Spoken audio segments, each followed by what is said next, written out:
What's going on, everyone? My name is Nicholas Merton here at DataDash, and today is April 29th of 2021. Well, folks, I hope you all are having a fantastic day wherever you are, and I want to go ahead and just say thank you all for putting up with me today. I unfortunately have to work out of a co-working space as there's some random construction near my apartment, so I wanted to go ahead and still continue making videos for you guys, and I hope the AirPods will do justice for today's recording. That being said, I wanted to spend some time to talk about a pretty big set of topics that many of you have asked me to cover here on the channel. And I love doing these videos from time to time. And that's a macro analysis of where we are within the given cryptocurrency cycle. Are we in the later phases of things? Should we be focusing on Bitcoin or altcoins? What's my general take on the market? And again, it's just my take. So I want to keep it at that. And I hope more than anything, it can help you all in making your own decisions and doing your own due diligence. But before we start today's video, our video is sponsored by Balanced. Balanced is a new DeFi product on the Icon network, positioned as the decentralized bank of Icon. Its main purpose is to create synthetic assets using ICX as collateral. The first asset is a stable currency, Balanced Dollars, which is tied to the value of 1 USD. Balanced allows investors to do more with their ICX than ever before, including the ability to earn staking rewards, currently around 11 to 12% a year, take out interest-free loans, swap icon-based assets, and supply liquidity. If you use Balanced, you can own a piece of it with Balanced tokens. They give you voting rights and shares of the network fees, and you can earn them daily if you take out a loan or provide liquidity. You can also earn BALM tokens just by staking your ICX through a weekly airdrip program that starts on May 2nd. For more information about Balanced, check out balance.network or follow at BalanceDAO on Twitter. They already have $80 million within the platform in total value locked up from day one of launch, and they're continuing to grow even further. Okay? So let's go ahead and dive straight into it, guys. No more rambling. First off, let's go ahead and talk a little bit about Bitcoin. Now, I want to spend some time to focus in on Bitcoin primarily because I think that there's a lot of misconceptions, and it's the first place where people are going to have misconceptions, as Bitcoin is the largest, most well-known crypto, and everyone's getting the market here.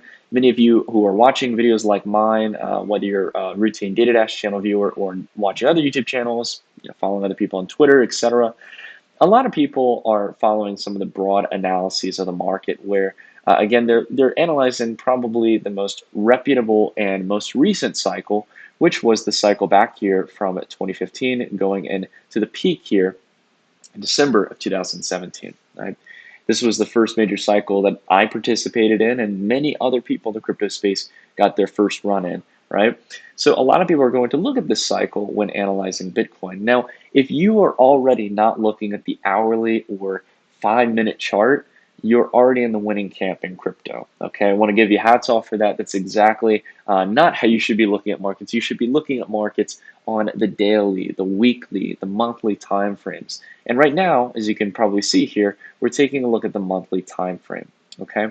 So I want to go ahead and analyze this chart here, right? If we just turn off our drawings here, right, a lot of people would see very clearly that we've had a phenomenal rally. We've broken past the previous all-time highs around 20K.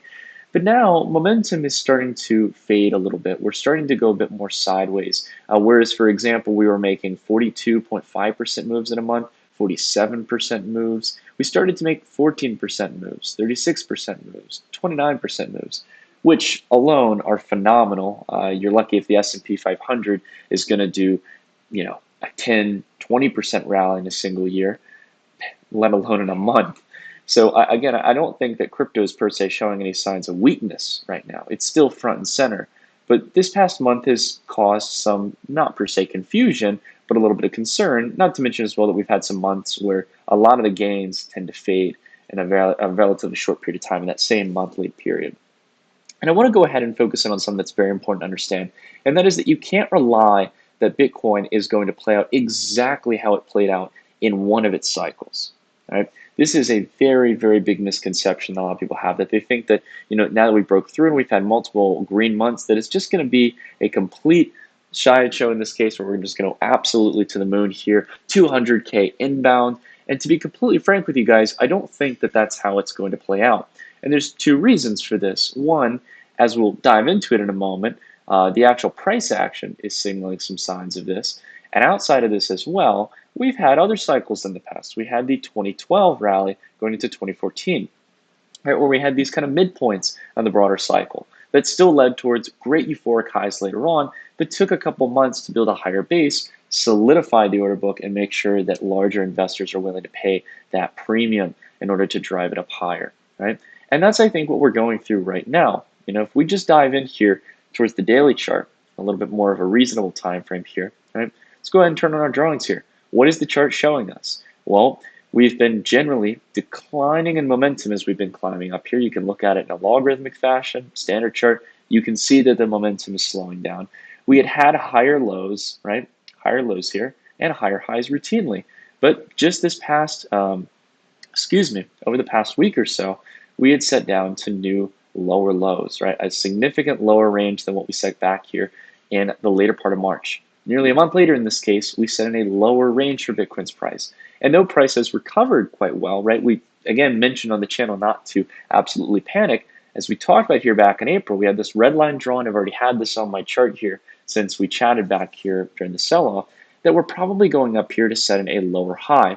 And if we do face resistance at a big even level like 60K or 57,500, or even here, right here around 55, 56,000, and we start to roll back over, this might be a clear sign that Bitcoin is in for a sideways correction for a substantial period of time, right? That the trend here that have been going on for the last couple months is now starting to reverse. And it doesn't mean that it's an absolute market peak. It just means that in the interim, Bitcoin is probably not where we want to have our focus. Now, if you are a distinct hodler in this case, if you think Bitcoin's going to 200K and you don't want to trade the market and you don't think that there's any other better markets out there and you're fine with dollar cost averaging, that's perfect. In fact, I would say that's probably the best thing for most people to do, right? But at the same time, I'm someone who fits a little bit in the middle. I love dollar cost averaging with the market. I love focusing on the broader cycles, not trying to go in and out to fiat currency or back to dollars or euros. I'm focused here on doing something a little bit more in the middle. I'm not day trading, I'm not purely speculating. I like to trade the altcoin cycles, right? And I always wonder when Bitcoin is pulling back here, there are very few moments, but there are some very strong moments in each cycle where when liquidity starts to exit Bitcoin, a lot of those gains start to circulate into the altcoin space. And as we've been, I've been beating this like on the table like crazy, as you guys know. I've been bringing up the point that since back here in December and January when we published our altcoin video, that this is the time to start focusing on the altcoin market, right?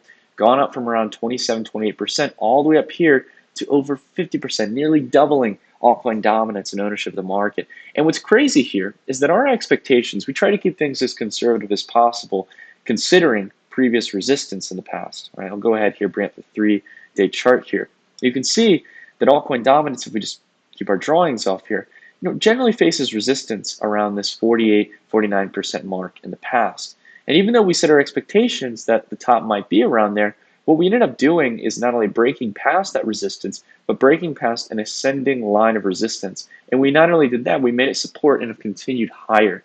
So this is very clearly showing that we might be on a path here, and we really don't have any resistance until we reach up to these previous points of 60, 64%. Doesn't mean we can't set a top earlier on, but that altcoins are coming back big. We had a strong double bottom here, and the market is signaling more and more risk taking. All right, and we can see this through a lot of different metrics. When we take a look at total 2 market cap, this is the market capitalization for solely altcoins, not Bitcoin, right? This just takes into account Ethereum all the way down to all the different types of altcoins you can think about. And you can see here that we've broken past the previous all-time highs in January 2018.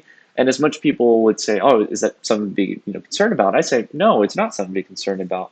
We're just kicking off for the next cycle, right? We broke past the previous all-time highs back here in July of 2016. Didn't mean it was the peak of the market. In fact, it was the beginning of a major, major move upward.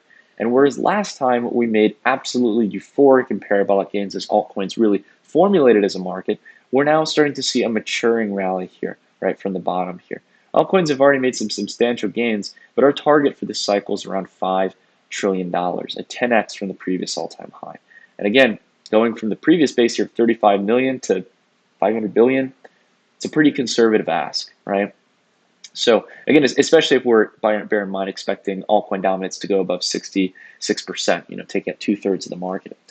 And outside of this as well, right, our general goal here for the broader cryptocurrency space is to tap into a market cap of over $8 trillion, right?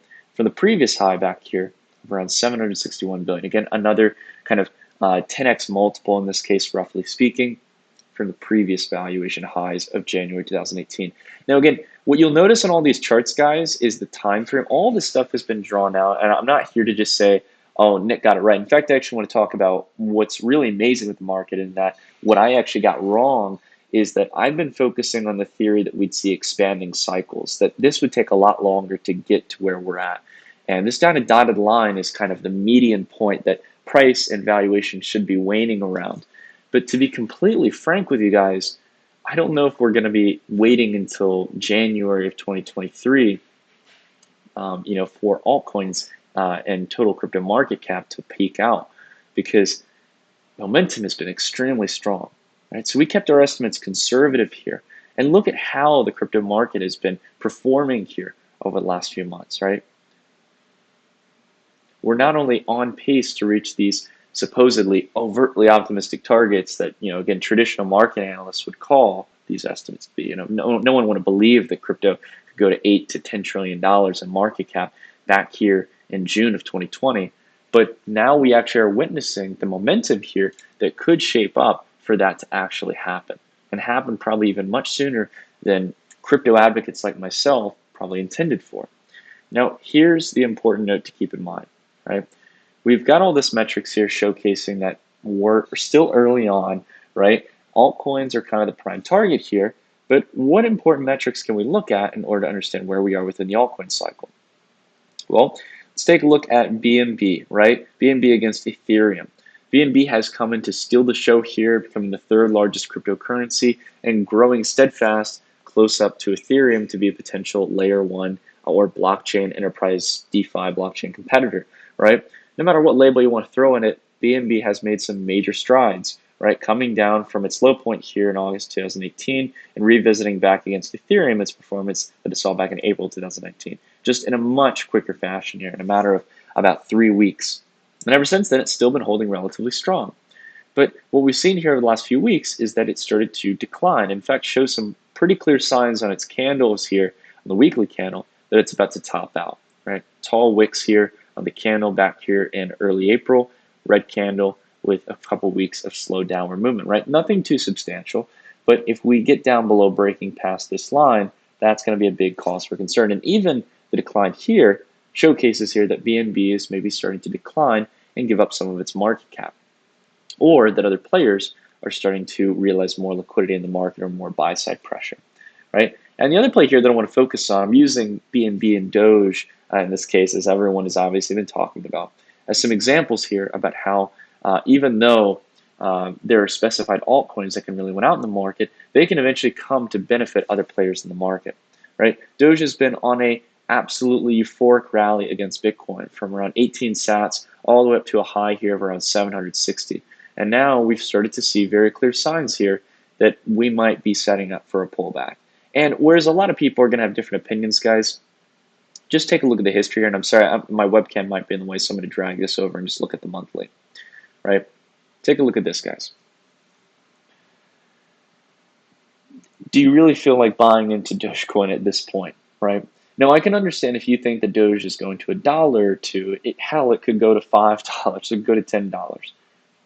I really don't think there's a chance here that Dogecoin is going to continue to outpace Bitcoin, right? This has already been a substantial breakout here, more than double right now, even after the pullback, more than double of the previous general all-time high range, around 200 to 250 sats. And this is a lot of new value and liquidity that's eager to take profit and go elsewhere, right? And that's what we talked about over the last couple of weeks. Now, again, you could badger me, guys. Again, I'm not someone who likes to sit here on a high throne and think I know the market in and out. Hell, I'll be honest, I wasn't really long Dogecoin throughout a lot of this cycle. I think it's come as a surprise to a lot of us, especially a lot of us native crypto investors, right? This has been definitely more of the mainstream retail Wall Street Bets crowd that has really driven this. And it has changed market dynamics, right? But let's take a look here at what players in the market are at a discount and are showcasing serious signs of potential momentum. The sector that I want to talk about that has the matching fundamentals, it has the market momentum, and the technical setup here to really come out on top is decentralized finance, or DeFi. And I'm not here to just promote Ethereum DeFi or Binance DeFi. I don't really care what chain it is. What I care about is the broad umbrella of decentralized finance projects that have been slowly but steadily not only gaining traction, had a lot of traction back here in January 2021, but it really been silent throughout February up here through April. We've had 2 months of silence here, right? Where we had a slight correction, we built out a higher base, and now we started to move higher again. This red line we had drawn back here since mid-April, since we started doing some videos analyzing this, right? And lo and behold, momentum's picking up faster again than the estimations we had here. And look at this line of resistance, right?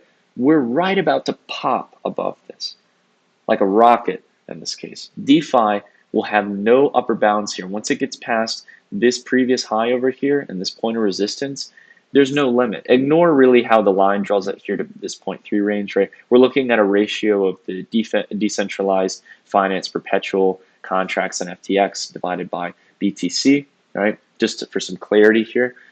And you guys can see that really we're about to press to new all-time highs here for the broader DeFi sector against Bitcoin. This is why I've been really, really diligent on holding my DeFi positions.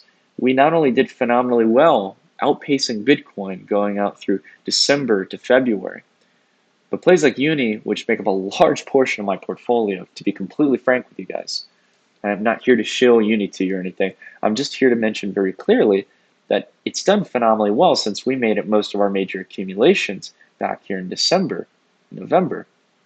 But outside of that as well, it looks like it's ready, like a lot of the DeFi sector, to break past the previous all-time highs and go into uncharted territory.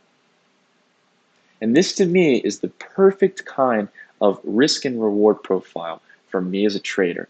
I like to be in plays that are going to outpace Bitcoin at the times they're going to outpace Bitcoin. And I'm not here to find the next 100x or 1000x. I'm sorry, you guys. Most people who are selling you that are buying, micro cap or small cap gems that will prop up for them, and then you're going to be caught buying in to what they bought at an already low discount. I'm here to be genuine with you guys, be honest with you guys, and find that perfect middle balance of risk and reward. You don't want to go out leverage trading or day trading in this market. You don't want to go out making silly mistakes trying to find something that's going to make you rich overnight, because 99% of the time, it's not going to work in your favor.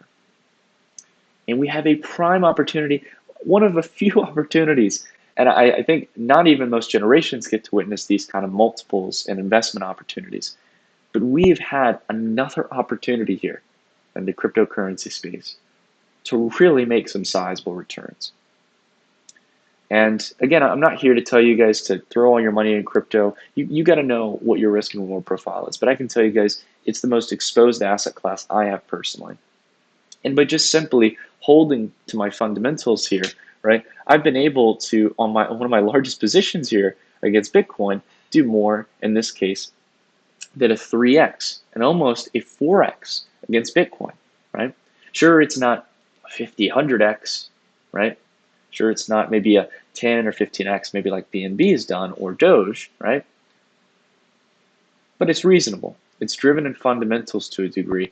And right now, we're on the part where DeFi is going to start to garner more traction, at least according to the fundamentals and according to the technical analysis here, right? With layer 2 technology, with all types of upgrades and new protocols coming out with new feature sets, better user experience, DeFi is going to capture a lot of that liquidity. That's where I have my focus. I haven't wavered in that case. And I'm glad I've stuck to my guns here, because if I was rotating into what everyone's talking about, which is DOGE and BNB and all these very, I would say, almost overinflated assets at this point, you're going to be caught buying into the bags people are selling in order to go into crypto you just sold. That's how these cycles work. And you can either be, you basically admit in this case, okay, yeah, maybe during this period of time, maybe I shouldn't have been as exposed to DeFi. Maybe I could have had some more foresight into these other sectors. But I'm going to make sure I'm not caught 2 steps behind. That is a big, big problem I see in investors and traders. They always want to chase what's going on in the market, guys. And you're going to be the one who's going to determine, in this case, what side of the card you're going to be on. It's not me. It's not anyone else. It's not some other influencer or content creator. It's you. So anyways, guys, I appreciate you allowing me to have the time to ramble here. I think these videos are always really fun to make. These are very exciting times, guys. Crypto is at a $2 trillion market cap. And I know that that sounds like a lot, but when you're talking about precious metals markets, you're talking about over 10 to 12 trillion dollars. If you're talking about, global currency markets, you're talking about a near 100 to 120 trillion dollar market. If you're talking about global bonds in this case, you're talking about an over 100 trillion dollar market.